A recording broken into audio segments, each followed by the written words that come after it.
If we're taking a look at Rolex, what constitutes a Swiss watch for them is significantly different. Rolex was founded in 1905 in England by Hans Wilsdorf and Alfred Davis, and they moved its operations to Geneva in 1919. Rolex, of course, is another Swiss watch titan, the largest single branded manufacturer in the world, and in 2012 the revenues were over $7 billion, and it's estimated they made over 1 million watches. Although Rolex is considered by many watch collectors as being very conservative, probably due to the fact that certain models of theirs have existed in largely unchanged manners for decades, and their internal operations and communications are notoriously reticent, Rolex has nevertheless made a number of significant innovations to contribute to horology. In 1926, they developed the first waterproof wristwatch, the so-called Oyster watch, thanks to a screwback case and a screwed crown. Rolex has consistently pushed the envelope for water resistance, and in 1953, the Rolex Submariner reference 6204 was the first wristwatch that was waterproof to 100 meters. Rolex is probably also to thank for the popularity of the chronometer, which is just a way of certifying accuracy in timepieces. All of Rolex's movements are chronometer-grade movements, although only 6% of Swiss movements produced are chronometer-grade. Rolex's approach to manufacturing may be the most impressive in the entire industry. In 4 massive facilities, Rolex makes almost all of the materials for their watches completely in-house, starting with base materials. Of course, most of the parts are made by CNC machines, but nevertheless, in spite of the huge production, all parts of Rolex watches are still hand-assembled, although sometimes with the help of a machine. One well-known and interesting example is how Rolex makes their watch dials. Of course, most Rolexes have applied hour markers that are gold. Now these gold markers come from gold that's made in Rolex's own foundry. Each indice on the dial is applied and riveted by hand.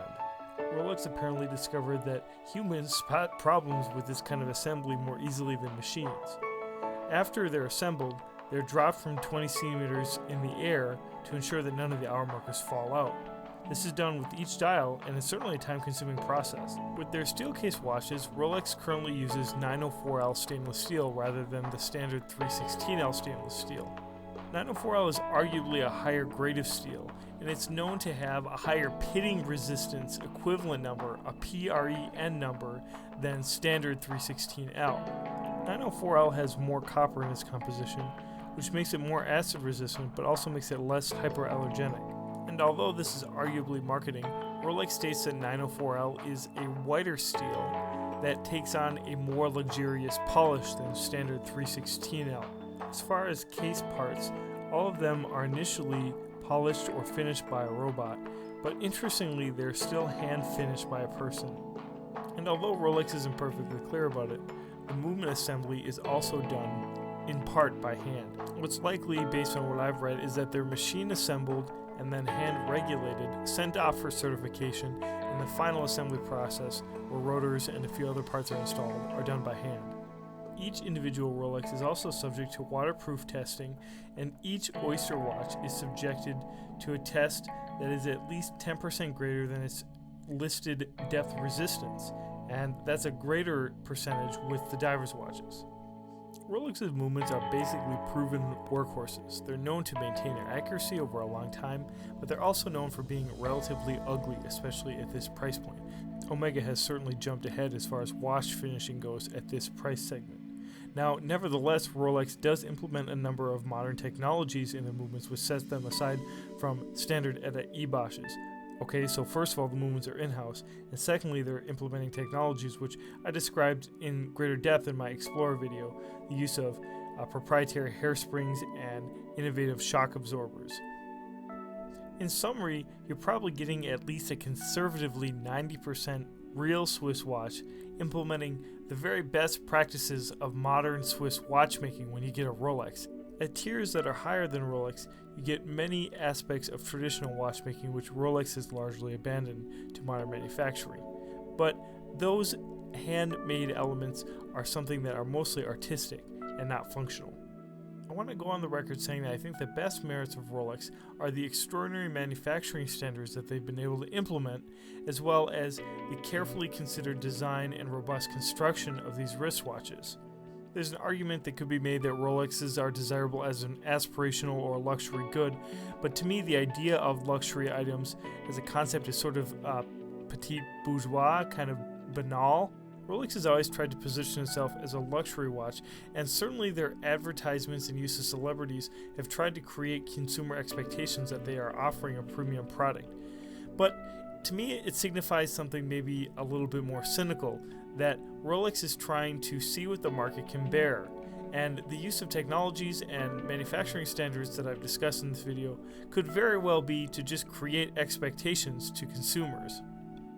These qualifications aside, Rolexes are a hell of a watch, and this Explorer is certainly one of the toughest all-around watches that I've been ever able to handle. It is just impeccable in its construction, and overall, the feeling is that it will last decades without any attention at all, even though of course you would want to have it regularly maintained just because it's so nice. All this enables us to more explicitly revisit our comparison between the Hamilton Khaki and the Rolex Explorer.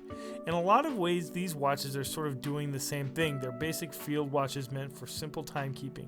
They're built in a robust way so that they should be able to handle a number of environments that aren't too extreme, but probably within the range of most people's busy lives. With a watch like this, which I imagine could be worn for decades, I can understand the desire to have the nicest available version out there, and the Rolex certainly exhibits a number of manufacturing standards that are simply higher than the Hamilton.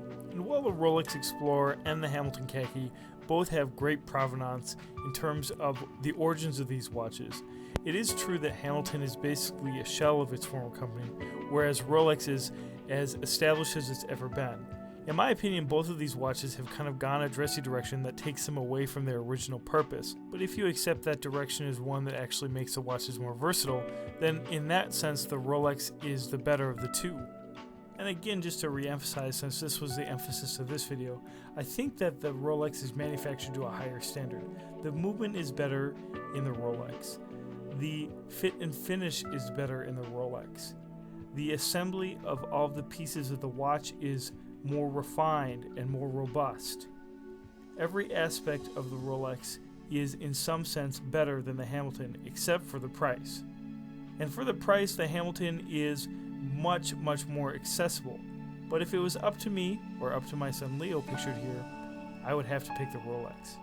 Well, if you got through both videos in this two-part series, make sure you let me know in the comments below what you thought of them. I really appreciate you watching, and I'd really appreciate your subscription if you haven't subscribed. Feel free to click through some of these links to check out some of my other watch-related videos, and thanks a lot for your time.